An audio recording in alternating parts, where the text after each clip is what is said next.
الخبر الثالث معانا هو دراسة بتؤكد إن الشخير ليه علاقة مباشرة بالإصابة بأمراض الخرف والزهايمر وبعض الأمراض المميتة برضو المتعلقة بالقلب. كشف باحثون من جامعة نيويورك إن الشخير وحالات انقطاع التنفس أثناء النوم ده بيكون مؤشر على زيادة احتمالية إصابة الشخص اللي هو بيحصل له ده إنه هو يصاب في المستقبل بأمراض الخرف أو الزهايمر. واكد الباحثون انه معظم الناس اللي هي بتشخر وهي نايمه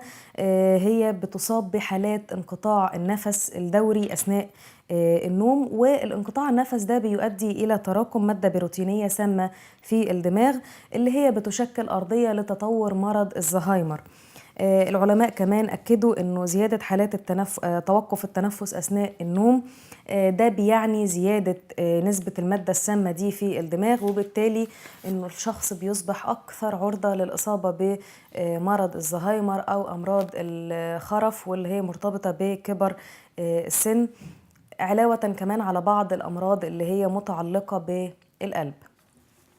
وارتفاع ضغط الدم. علشان كده الدراسة بتحذر الناس من ان هم يعالجوا اسباب اللي بتؤدي الى الشخير، سواء كانت اسباب متعلقة بقى بالجهاز التنفسي او ما شابه، علشان يتفادوا تراكم المادة البروتينية السامة دي في دماغهم ويتفادوا احتمالية اصابتهم بالزهايمر في وقت لاحق.